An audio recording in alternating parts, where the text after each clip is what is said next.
Every single phase of private practice has its own unique challenges and its own unique opportunities. Whether you're starting and growing a solo practice, getting a group practice going, whether you're already a group practice boss, or you want to go big and go national with the skills you have, every phase has its challenges. And doing that in community with people and learning from other folks and having that guidance is so, so important. That's why we have a membership community for every phase of practice. Next Level Practice is for solo practitioners to help you get organized, fill up your practice, and get that solo practice rocking.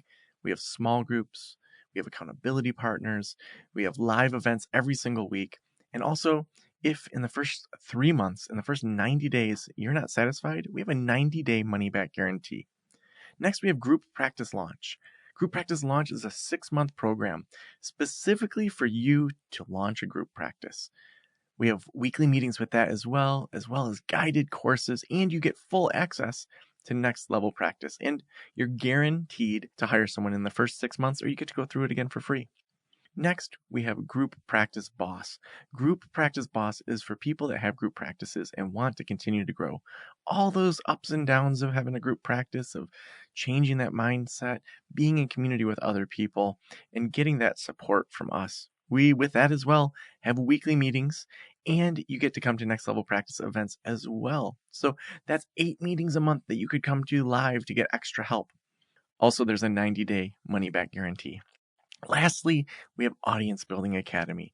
Audience Building Academy is specifically for people that are ready to level up and go national. Maybe you want to get a traditionally published book, have a podcast, launch some e-products and e-courses and scalable income.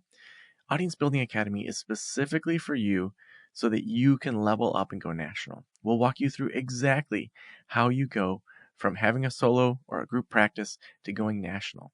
We'll help you build your email list, get on podcasts, and really level up. So no matter what your phase is, we have a membership community for you. Over at practiceofthepractice.com/memberships, you can read all about them and sign up. Go in there and decide which membership phase is for you and join today. Again, that's practiceofthepractice.com/memberships.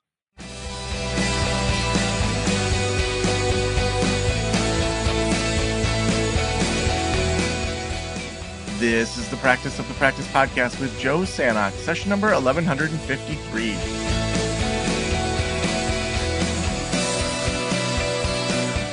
I'm Joe Sanok, your host, and welcome to the Practice of the Practice podcast.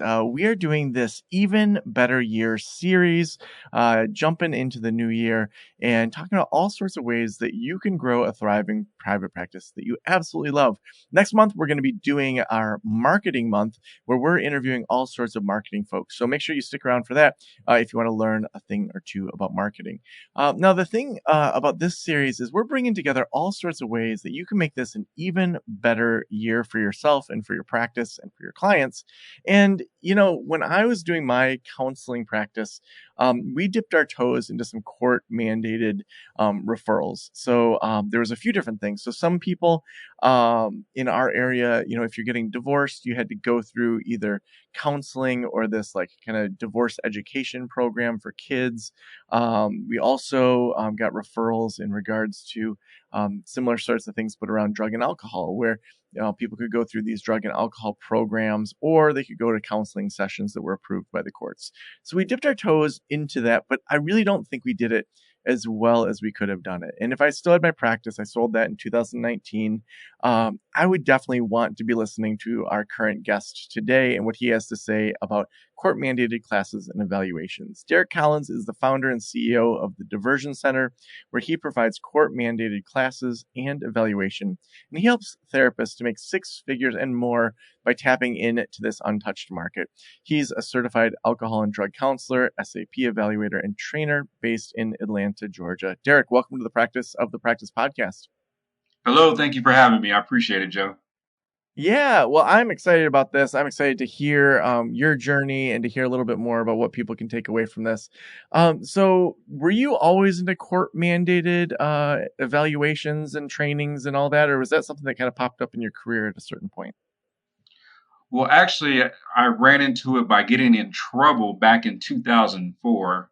I got arrested for selling bootleg DVDs and CDs back when DVDs and CDs were a thing. And Mm. I had to go through a pretrial diversion program. And I went and got an alcohol and drug evaluation that I was ordered to complete and failed royally for cocaine and had to take 6 months of alcohol and drug classes. So that was my first introduction into the court mandated space. Mm. Wow. And then kind of where did it go from there for you? Well, as I moved forward in my career, I graduated from college and I wanted to do something that made a difference and had an impact. And I was searching for a while, but this getting in trouble after I graduated from college introduced me to this field, and I said, "Hey, this is something that I want to do, and I'm gonna look into it once I get the money to start my own private practice."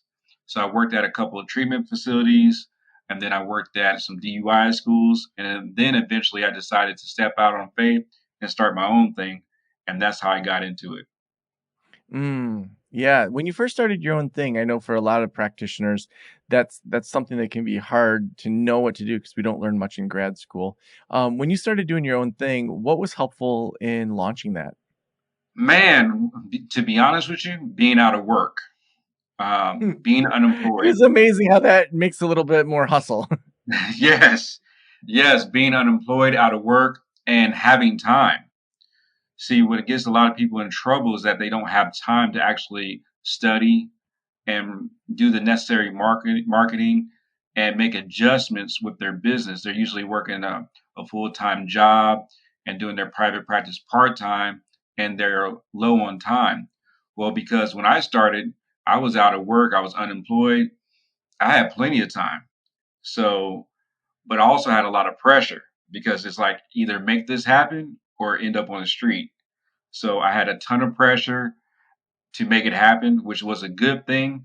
I learned a lot in a short period of time, and I was able to focus on my business 100%. I started off at a co working space and rented out space at the co working facility and maximized that space every single day. um, Worked out of Well, let me ask about that library. before we move on from that. So when you were in the co-working space with the library, like how did you with clients either protect confidentiality or disclose, what was going to be confidential, what wasn't in those kind of spaces?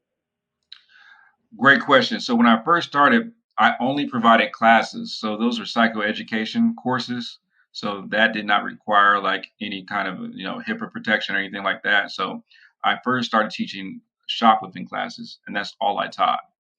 So I would rent out the co-working conference room and teach shoplifting classes in those conference rooms. And people did not know what the clients were there for. Um, and we would teach the classes out of the conference rooms. And then eventually I upgraded my account at the co-working space and had a private office. So once I got my private office, I was able to do substance abuse evaluations from my office with a closed door and have 100% confidentiality. So I started off doing shoplifting classes, and then I upgraded to doing evaluations after that. Mm. Now, before we dig into how to get contracts, from court mandated folks, what are some maybe misconceptions about working with people that are court mandated?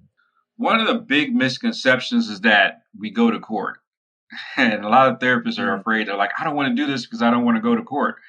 I've been doing this now for 14 years and I just do not go to court. That's not a thing. We don't go to court. Our evaluations represent us in court. Our our class certificates represent us in court. And most of our clients are being referred to us by probation. Probation officers refer clients to us. But also, another misconception is that these clients are dangerous. Um, a lot of our clients are normal people. They're teachers, they're therapists, they're social workers, they're attorneys that have low level misdemeanor offenses, and they're trying to not get into more trouble. They're trying to get out of trouble. They made a mistake. They may have gotten a DUI, uh, may have gotten in an argument, got caught speeding, did something minor, and now they have to do some classes to fulfill their requirement for probation. So those are the top two misconceptions about a lot of the clients that we serve. Mm. Yeah, I think that that's good to normalize it. Like everyday people make dumb mistakes, or and they just like do things that then the courts say, "Hey, go through this class, go through this thing to show us that you understand the ramifications." So are there any other misconceptions before we move on to the next question? Another big misconception is that a lot of therapists are looking for approval. They're like, how do I become court approved? And Mm, I tell them that that is marketing. The term court approved is a big marketing tool that a lot of us providers use to get clients. No court has approved me to provide these services. As long as you're licensed, you can provide these services. If you're a licensed or credentialed counselor, you can provide court mandated classes like anger management, parenting, shoplifting. Now there are some classes that are regulated by the state and the DDS or the DMV, like DUI school. You have to go through their certification process to offer DUI school courses and defensive driving courses. Those are going to be programs that are regulated. Also, in some states, you may have to get approved to become a domestic violence provider or batterers intervention program or family violence intervention program. And that's usually through the Commission on Family Violence in your state. But other than that, evaluations, anger management evaluations, mental health evaluations, um, alcohol and drug classes, anger management classes are all fair game. There are a lot of providers out here doing this work. And a lot of times, fear is the main thing that stops people from entering this field. Fear of the unknown, fear of doing things wrong. And I tell people all the time there's nothing to fear but fear itself. mm.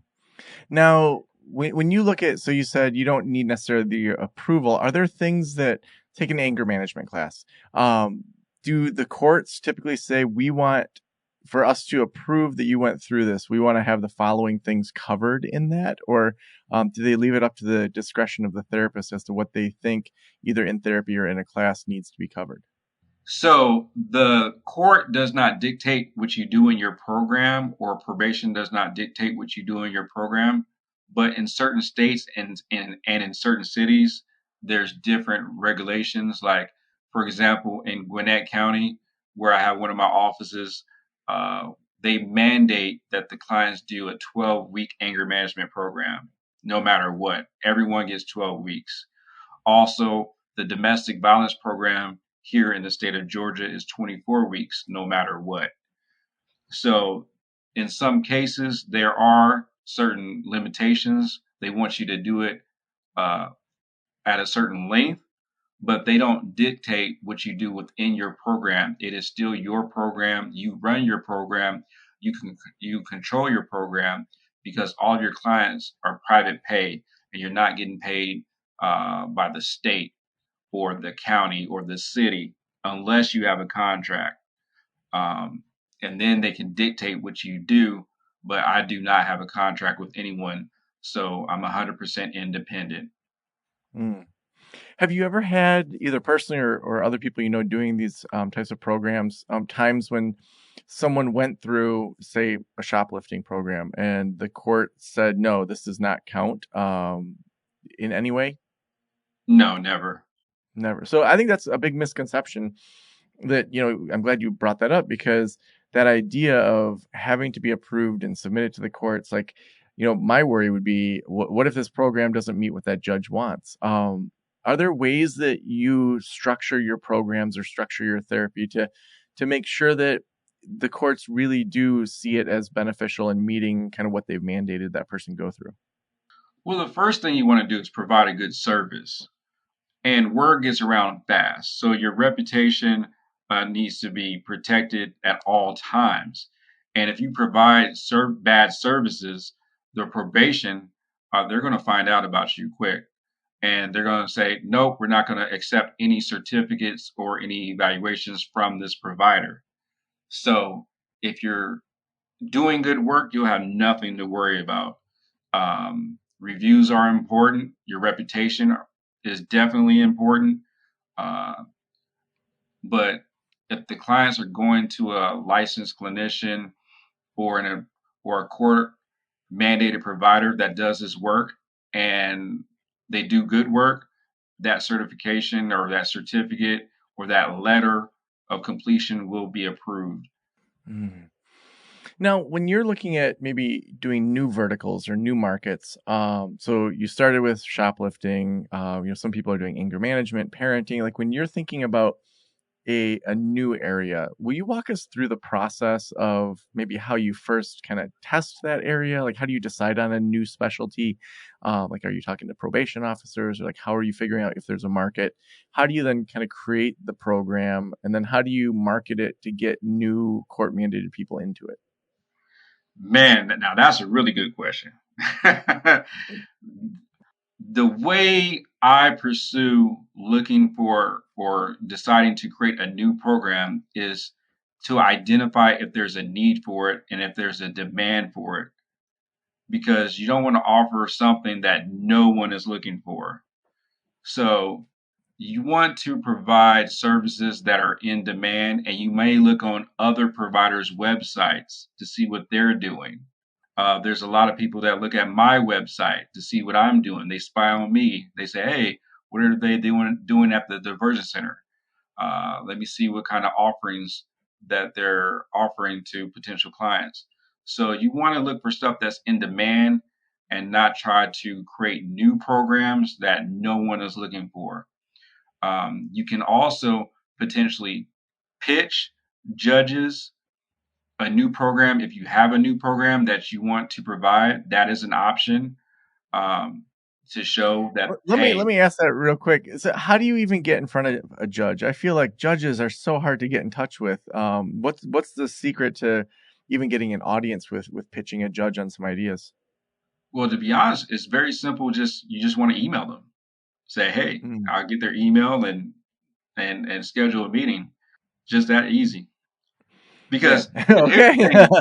thing. Here's the thing. I don't want you guys to be intimidated by a judge or an attorney. They're human beings just like you. So I tell people all the time. I say, "Hey, I I breathe air just like everyone. I piss yellow uh, on some days, and I bleed red every day, and Mm, so do other people. I'm no different than everyone else. So, and believe it or not, they're intimidated by us. mm, They are unaware of what we do in many cases. They're unfamiliar with the tools that we use, the assessments, how we determine how many classes a person gets or does not get. Um, they're unaware of certain methods that we use in classes to teach these courses, and they're very interested in how we facilitate our programs. So do not be afraid of the judges. They're human beings. As a matter of fact, we have judges that take our courses. We have lawyers. I've had a ton of attorneys take my courses because they get in trouble. So do not be afraid. They're human beings just like you. Reach out to them. Do not be afraid, and I think you'll be very surprised. mm. Thanks for going down that path there. So you look at some of the data on your website of people coming to your website. You look at kind of what you're hearing from probation officers. You're kind of soft pitching to a judge saying, "Here's a program we're launching or we're thinking about launching." What happens next before you start directly marketing to get new people in the program? So your first step is to not remix anything and do not reinvent the wheel. You want to advertise what the clients are looking for and what the probationers are being ordered to do. So you're going to advertise anger management classes, parenting classes, shoplifting classes, MRT classes, things that the court or probation is ordering the clients to do. You're going to advertise alcohol and drug evaluations, or in some cases, they're called substance abuse evaluations or assessments. You're going to advertise your mental health evaluations and anger management evaluations. You're going to start there. That's your foundation. Those are going to be the main courses that people have to take. And then you make sure that you're advertising on Google. That's how you get clients. You're not going to really get referred anything from court or probation. They do have lists that you can be added on. So you can go to the probation office in your area and say, hey, can I be added to your provider list? And but I always tell people, do not go to the probation office empty-handed. You have to treat this like you're a pharmaceutical sales rep. You always bring them food, okay? You're going to go up there, bring them food, provide value, and don't go in there just asking for something first. You want to give them something and schedule a meeting with them, talk to them about the services and classes that you do provide, the evaluations that you provide, and then they can add you to their list or they can potentially refer clients to you.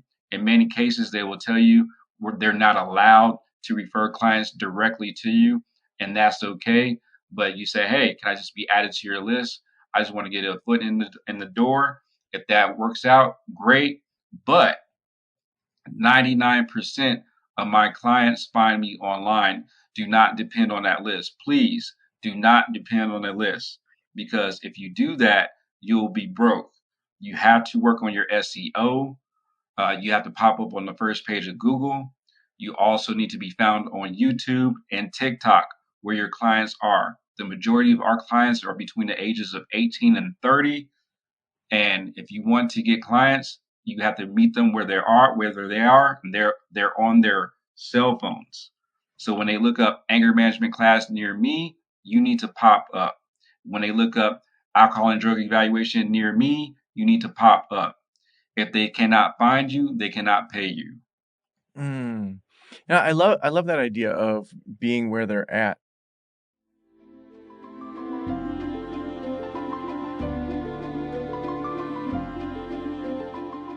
As a therapist, I can tell you from experience that having the right EHR is an absolute lifeline. I recommend using Therapy Notes. They make billing, scheduling, note taking, telehealth, and e prescribe incredibly easy. Best of all, they offer live telephone support. It's available 7 days a week. You don't have to take my word for it. Do your own research and see for yourself. Therapy Notes is the #1 highest rated EHR system available today, with a 4.9 out of 5 stars on trustpilot.com and on Google. All you have to do is click the link below or type promo code Joe on their website over at therapynotes.com and receive a special 2-month trial absolutely free. Again, that's therapynotes.com and use promo code Joe on the website. If you're coming from another EHR, Therapy Notes will also import your demographic data quick and easy at no cost, so you can get started right away. Trust me, don't waste any more of your time and try Therapy Notes. Just use promo code Joe at checkout. Tell me a little bit about your social media strategy. Like, what does that look like in regards to, TikTok or Instagram, or the kind of content you're making for your website to rank?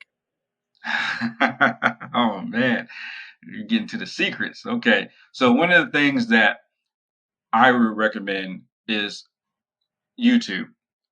YouTube is a great search engine that's owned by Google. And if you advertise your court mandated classes on YouTube and answer questions that your potential clients may ask on YouTube in a video, because many of our participants are scared and they're searching and they're doing research about different classes in your area. And YouTube will help you rank locally if you create videos advertising your evaluations and classes on YouTube. Also, TikTok, there's not a lot of competition in this space. Fortunately for me, a lot of providers are not, how do I say, savvy when it comes to advertising and marketing their programs. You can also run pay per click ads for your programs. You can also have a Google business profile. I highly recommend that as well. I also highly recommend optimizing your psychology today account. So I believe in niches. If you do that and you advertise your services on those platforms and make sure that you have a professional looking website and put your face on everything so people are familiar with you before they conduct business with you and have a ton of great reviews, I think you'll do well. Hmm. So would you say the majority of your referrals then come from that organic reach in social media, or the SEO, and then some of the pay-per-click compared to directly from the court? Absolutely. A lot of my clients come from, they find me on Google, YouTube, TikTok, and then also referrals from other clients, word of mouth, attorneys. Also, that's another strategy. I tell people you can definitely send out brochures to defense attorneys in your area. You also want to have your office down the street or next door to a probation office that refers people out for these services. Also, uh, you want to have an office near defense attorneys and let them know that, hey, we provide these services to your clients. You can also find out where they do community service at and put flyers and brochures where the clients do their community service. So there's so many ways to market yourself, but you have to be proactive and be out there. You cannot be afraid to market your services. Another strategy that I also give to my coaching clients, I tell them, I say, hey, you can put out street signs in high traffic areas. So right now it's election season, and you see people having signs out there telling you to vote for them to go into office. And so they're not picking those signs up and throwing them away right now. So we have to be very aggressive with putting our signs out in front of the Walmarts, in front of the Costco's, on the freeway exits to let people know, hey, we're offering anger management classes and here's the phone number. We have to Hmm. think like other businesses. We have to take the therapy hat off and put on the business hat. We have to be entrepreneurs, and we have to think like BetterHelp and the big dogs out there that are spending a whole bunch of marketing dollars on their advertising, and we have to be just as aggressive. Yeah. Now, when it comes to doing this locally, are there ways that people can go statewide or interstate, or would you not recommend going kind of beyond your own area? You can definitely drum up enough business in your area if you live in a highly populated city or state. There's no need to advertise in multiple states, but you can. We have clients from all over the United States. We mail out workbooks to multiple states and cities every week. We have a lot of clients that work with us that take our courses virtually. We do everything on Zoom now, ever since the pandemic. So that has helped us make even more money because now we can offer classes to people in different states, and it's been beneficial to us. So that is a huge opportunity for you if that's something that you want to do. But you can definitely get enough business in your state. And I always tell people, do the math. If you do the math and it makes sense, meaning how much do you want to make per year? Do you want to make six figures a year? Do you want to make seven figures a year, excuse me? Do the math. How many evaluations do you need to do to get to that number that you're trying to get to? How many classes do you need to provide? How many classes do you need to teach? How much will you charge for these classes? How much will you charge for these evaluations? I tell everyone for simple math, I tell people, hey, if you do two alcohol and drug evaluations at $200 a pop, that's $400 in that day. So you times $400 a day by 300 days out the year. There's 365 days in a year. If you just do 400 times 300 days, that's $120,000 per year. And it took you 2 hours to do it. Yeah. What give us some of the prices that you typically see in regards to how much for a group or a class or an assessment? Like what are some of the just the typical ranges and prices? And obviously it's going to change based on people's market, but what are typical pricings that you see? Well, currently, I can go over my prices right now, so I can make it easy for your listeners. So we have, let me see. Anger management is $35 per class. That's a 12-week program. It's $30 for their workbook, and it's $35 for their class. Our domestic violence program, it is $45 per week. That's a 24-week program. I believe it's $100 to sign up for that one as well. Our shoplifting class is a 1-day class. That's $70. We have our MRT program. That is a 24-week program. That is $50 per class. Is $100 to sign up. Our alcohol and drug evaluations right now are $150 for an alcohol and drug evaluation. That's not a DUI. If it is a DUI, it's $250. Our anger management evaluations are $150 right now. Our mental health evaluations are $500 right now. Our emotional support ESA letters are $300 right now. So it sounds like really reasonable prices, but also allows you to scale when you have, a bunch of people in the class or a few other things going on. So I have just a couple questions about, if people, like you said, people that you're coaching, other therapists, tell me just a little bit about what that looks like in regards to you helping other people with this process. Thank you. Yes, what I do is I want to get people comfortable with the process and take the fear out of it, because that's the biggest thing with a lot of people. They're just extremely afraid. They're afraid of the criminal justice system, and of course, they don't want to go to court.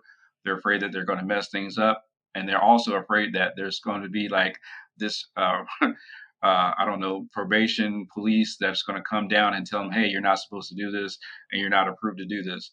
So basically, I show them that it can be done.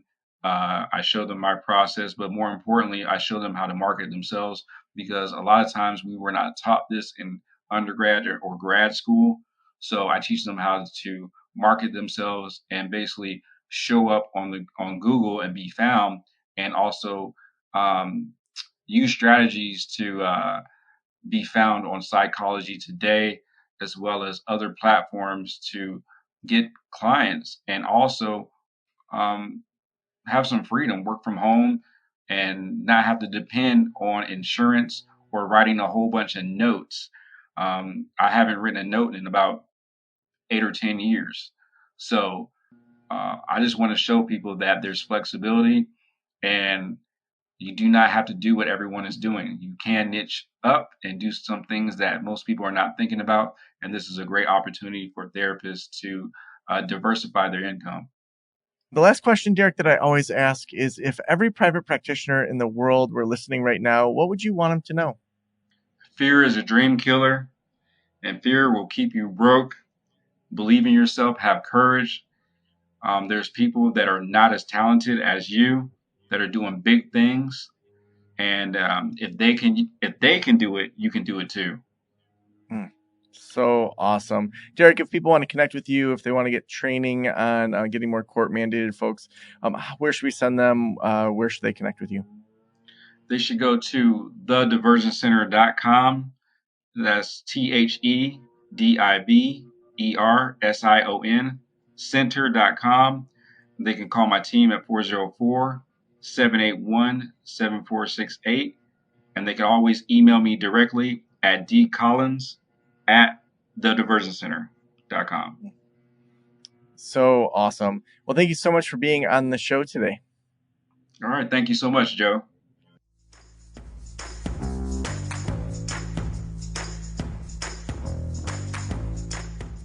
Well, go take some action, connect with Derek, focus on building up this area if it sounds like a new niche you want to go into, and work on some of your systems in your practice. Therapy Notes will help you with those systems for your EHRs, for your billing, for anything that you're doing online in regards to your HIPAA compliant video.